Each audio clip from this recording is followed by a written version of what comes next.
आप सभी का स्वागत है साहिल पांडे अकेडमी में। तो चलिए शुरू करते हैं आज का यानी 15 मई का करंट अफेयर्स।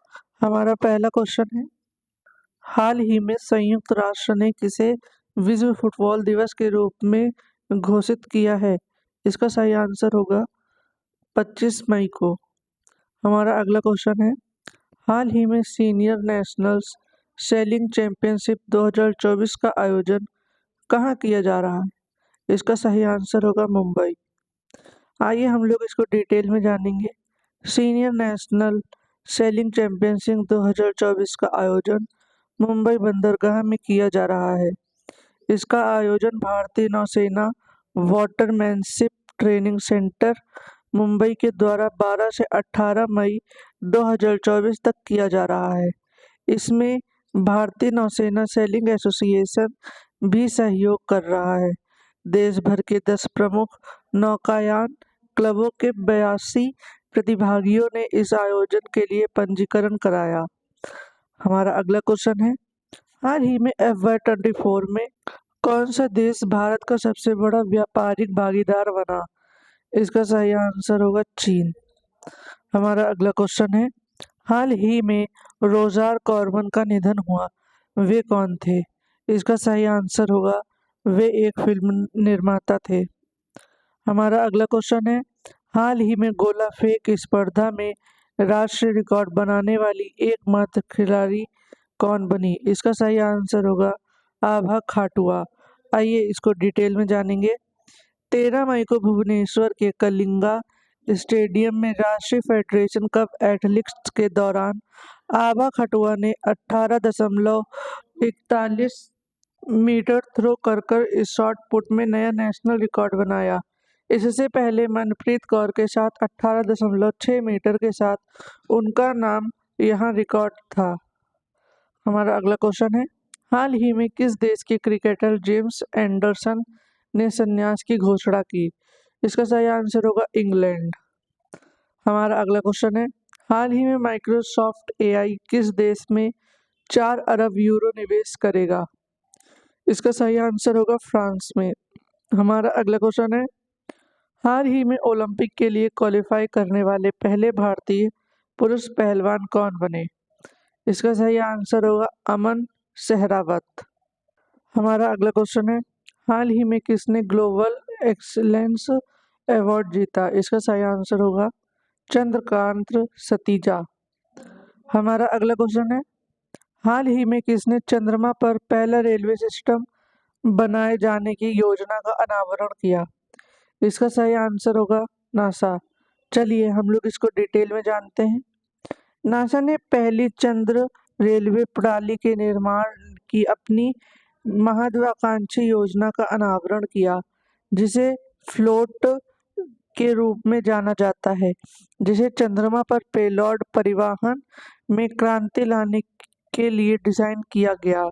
इस नवोन्मेषी प्रणाली का लक्ष्य नासा के चंद्रमा से मंगल ग्रह की पहल और रोबोटिक लूनर सरफेस ऑपरेशन 2 जैसी मिशन अवधारणाओं के साथ तालमेल बिठाते हुए एक स्थायी चंद्र आधार के दैनिक संचालन के लिए आवश्यक विश्वसनीय, स्वायत्त और कुशल परिवहन प्रदान करना।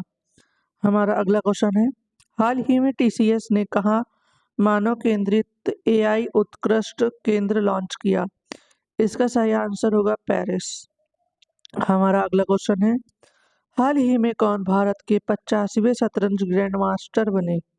इसका सही आंसर होगा P श्याम निखिल। हमारा अगला क्वेश्चन है, हाल ही में किस देश में सुअर की किडनी लगवाने वाले पहले व्यक्ति का निधन हुआ? इसका सही आंसर होगा अमेरिका। चलिए इसको हम लोग डिटेल में जानेंगे। अमेरिकी राज्य के मैसाचुसेट्स में सुअर की किडनी वाले 62 साल के रिचर्ड स्लेमन की मौत हो गई।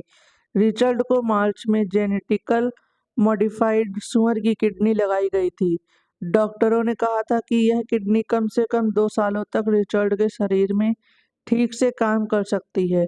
जिस अस्पताल में ट्रांसप्लांट किया गया था उसने बताया कि रिचर्ड की मौत की वजह सुअर की किडनी नहीं थी। ट्रांसप्लांट करने वाली टीम ने रिचर्ड की मौत पर दुख जताया। रिचर्ड ऐसे पहले शख्स थे जिनके शरीर में सूअर की किडनी ट्रांसप्लांट की गई थी। इससे पहले सूअर की किडनी को सिर्फ ब्रेन डेड व्यक्ति के शरीर में ट्रांसप्लांट किया गया था। हमारा अगला क्वेश्चन है, हाल ही में विश्व हाइड्रोजन शिखर सम्मेलन कहाँ आयोजन किया गया? इसका सही आंसर होगा स्टारडम। हमारा अगला क्वेश्चन है, हाल ही में ITF के जूनियर 30 टूर्नामेंट का शुभारंभ कहाँ हुआ? इसका सही आंसर होगा लखनऊ। चलिए अब हम लोग इसी के मोस्ट इम्पॉर्टेंट करंट अफेयर्स थोड़ा डिटेल में जान लेते हैं। हमारा पहला करंट अफेयर बनता है इंटरनेशनल से, तो चलिए जानेंगे। 30 साल बाद भारत को पामडी और कैटेगरी में नॉमिनेशन।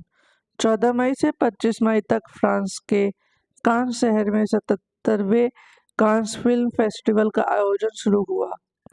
इस साल फेस्टिवल के प्रतिष्ठित प्लाम डी और कैटेगरी में Indian film maker Payal Kapadia की film All We Imagine as Light प्रदर्शित की जाएगी।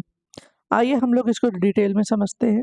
इस कैटेगरी में इंडिया से 30 साल बाद कोई फिल्म नॉमिनेट हुई। कैटेगरी को गोल्डन पाम नाम से भी जाना जाता है। यह इस फेस्टिवल का सबसे बड़ा, साथ ही फिल्म इंडस्ट्री के मोस्ट प्रेस्टिजियस अवार्ड में से एक है। इस साल कांस में पहली बार 9 भारतीय फिल्में ऑफिशियल सिलेक्ट हुई हैं। इंडिया कांस में भारत पर्व नाम से एक पवेलियन भी होस्ट करेगा। इस पवेलियन में गोवा, महाराष्ट्र, जम्मू और कश्मीर, कर्नाटक, झारखंड और दिल्ली सहित कई भारतीय राज्यों की अलग अलग लोकेशंस और फिल्म टैलेंट के शोकस भी किए जाएंगे। इस पवेलियन को national institute of design Ahmedabad ने डिज़ाइन किया है। 1939 में दुनिया में सिर्फ एक विमेंस फिल्म फेस्टिवल हुआ करता था। इसमें इटली के तानाशाह मुसोलिनी और जर्मनी के तानाशाह एडोल्फ हिटलर आपस में ही सलाह कर फिल्मों को अवार्ड दे दिया करते थे। फिल्म में एक्टिंग, मेकिंग और कला जैसी चीज़ों का ध्यान नहीं रखा जाता था। इसी मनमानी के खिलाफ 1939 में फ्रांस के कांस शहर में कांस फिल्म फेस्टिवल शुरू हुआ। कांस फिल्म फेस्टिवल का मकसद अलग अलग तरह की फिल्मों और सिनेमेटोग्राफी को बढ़ावा देना है। हमारा अगला करंट अफेयर है, TS ने पहले ह्यूमन सेंट्रिक AI सेंटर की स्थापना की। 13 मई को फ्रांस के पेरिस में टाटा कंसल्टेंसी सर्विसेज ने सेंटर ऑफ एक्सीलेंस में ह्यूमन सेंट्रिक AI सेंटर स्थापित किया। यह फ्रांसीसी कंपनियों को स्टार्टअप के ग्लोबल इकोसिस्टम, एजुकेशन से जुड़ी टेक्नोलॉजी और रिसर्च से संबंधित बेस्ट सर्विसेज मुहैया कराएगा। आइए अब हम लोग इसको डिटेल में थोड़ा जानते हैं। Human centric AI brain computers interface मशीनों में सिंपैथी जैसी खूबियां पैदा करेगा। इससे आर्ट्स एंड कल्चर में AI के इस्तेमाल पर फोकस रहेगा। यह ह्यूमन सेंट्रिक AI के क्षेत्र में एडवांस टेक्नोलॉजी डेवलप करने के लिए डिज़ाइन और इंजीनियरिंग में अपने अनुभव का इस्तेमाल करेगा। TCS टाटा ग्रुप की सॉफ्टवेयर सर्विसेज और कंसल्टिंग कंपनी है। TCS की स्थापना 1 अप्रैल 1968 को हुई थी, जिसका हेडक्वार्टर मुंबई में स्थित है। हमारा अगला करंट अफेयर बनता है रैंक एंड रिपोर्ट से, तो चलिए जानेंगे। IIM अहमदाबाद देश का सर्वश्रेष्ठ संस्थान। 13 मई को centre for world university ranking ने 2024 की दुनिया की 2000 बेस्ट शिक्षण संस्थाओं की लिस्ट जारी की। इसमें हार्वर्ड यूनिवर्सिटी को दुनिया का सबसे बेहतरीन संस्थान माना गया है, जबकि अहमदाबाद ने देशों में सबसे संस्थान का दर्जा हासिल किया। आइए हम लोग इसको थोड़ा डिटेल में जानेंगे। इंडियन इंस्टीट्यूट ऑफ साइंस 7 पायदान गिरकर 501 स्थान पर पहुंच गया। IIT बॉम्बे 568 स्थान पर है। IIT Madras 582। Tata institute of fundamental research 606 पर है। इस लिस्ट में भारत के 64 संस्थान शामिल रहे। 32 भारतीय संस्थानों की रैंकिंग सुधरी, जबकि 33 पिछले साल के मुकाबले और गिरी है। इस रैंकिंग लिस्ट में रिसर्च का सबसे ज़्यादा अंक दिए जाते हैं। हमारा अगला करंट अफेयर बनता है अपॉइंटमेंट से, तो चलिए जानेंगे। डी के जैन एमपी हाईकोर्ट बार के अध्यक्ष बने। 13 मई को जबलपुर के हाईकोर्ट बार एसोसिएशन के चुनाव में मतदान हुआ। इसमें धन्य कुमार जैन ने सर्वाधिक 772 वोट हासिल कर जीत दर्ज की। उन्होंने नजदीकी कैंडिडेट संजय वर्मा को 353 वोटों से हराया। आइए हम लोग इसको डिटेल में जानते हैं। इस मतदान में 72.4% अधिवक्ताओं ने ही मतदान किया। मतदाता सूची में शामिल कुल 2682 में से 1944 वकीलों ने मताधिकारियों का प्रयोग किया। हाईकोर्ट बार एसोसिएशन के अध्यक्ष पद के लिए 7 उम्मीदवार मैदान में थे। धन्य और संजय के बाद तीसरे नंबर पर सुनील चौबे रहे, जिन्हें 336 वोट मिले। रमन पटेल 120, प्रवीण वर्मा 160, के पांडे 78 और आनंद चवाल को 71 वोट मिले। हमारा अगला करंट अफेयर बनता है निधन से, तो चलिए जानते हैं। सुशील कुमार मोदी का निधन हुआ। 13 मई को बिहार के पूर्व डिप्टी सीएम और राज्यसभा सांसद सुशील कुमार मोदी का दिल्ली एम्स में इलाज के दौरान निधन हो गया। वे 72 साल के थे। बीते कुछ समय से गले के कैंसर से पीड़ित थे। आइए हम लोग इसके बारे में जानते हैं। सुशील बिहार में 70 के दशक के जेपी आंदोलन से राजनीति में आए थे। इसके बाद राष्ट्रीय स्वयंसेवक संघ से जुड़े रहे। उनकी छात्र राजनीति की शुरुआत 1971 में हुई थी। 1990 में सुशील ने पटना केंद्रीय विधानसभा क्षेत्र से चुनाव लड़ा और विधानसभा पहुंचे।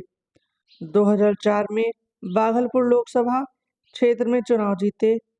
2005 में उन्होंने संसद सदस्यता से इस्तीफा दिया और विधान परिषद के लिए निर्वाचित होकर उप मुख्यमंत्री बने। सुशील मोदी 2005 से 2013 और 2017 से 2020 तक बिहार के वित्त मंत्री रह चुके। हमारा अगला करंट अफेयर बनता है स्पोर्ट्स से, तो चलिए जानेंगे। आभा खाटुआ ने शॉट पुट में नेशनल रिकॉर्ड बनाया। 13 मई को भुवनेश्वर के कलिंगा स्टेडियम में राष्ट्रीय फेडरेशन कप एथलेटिक्स के दौरान आभा खाटुआ ने 18.41 मीटर थ्रो कर शॉट पुट में नया नेशनल रिकॉर्ड बनाया। इससे पहले मनप्रीत कौर के साथ 18.6 मीटर के साथ उनके नाम यह रिकॉर्ड दर्ज है। आइए हम लोग इसको डिटेल में जानते हैं। उत्तर प्रदेश की किरण वलियान 16.54 मीटर के साथ दूसरे स्थान पर रही। दिल्ली की सृष्टि विज 15.86 मीटर के साथ तीसरी पोजीशन पर रही। मेंस के 200 मीटर फाइनल में उड़ीसा के अनिमेश कुजूर ने 20.62 सेकंड की दौड़ लगाई। आंध्र प्रदेश के संगमा 20.97 के साथ दूसरे स्थान और महाराष्ट्र के जय शाह 21.31 सेकंड के साथ तीसरे स्थान पर रहे। 800 मीटर में हिमाचल प्रदेश के Anikesh Chaudhary 1 minute 50 second 16 microsecond के साथ टॉप पोजीशन पर रहे। हरियाणा के Somnath Chauhan 1 minute 50 second 16 second के साथ दूसरे स्थान और केरल के मोहम्मद असफल पी 1 मिनट 50 सेकंड 44 माइक्रोसेकंड के साथ तीसरे स्थान पर रहे। इसी के साथ हमारा करंट अफेयर समाप्त होता है।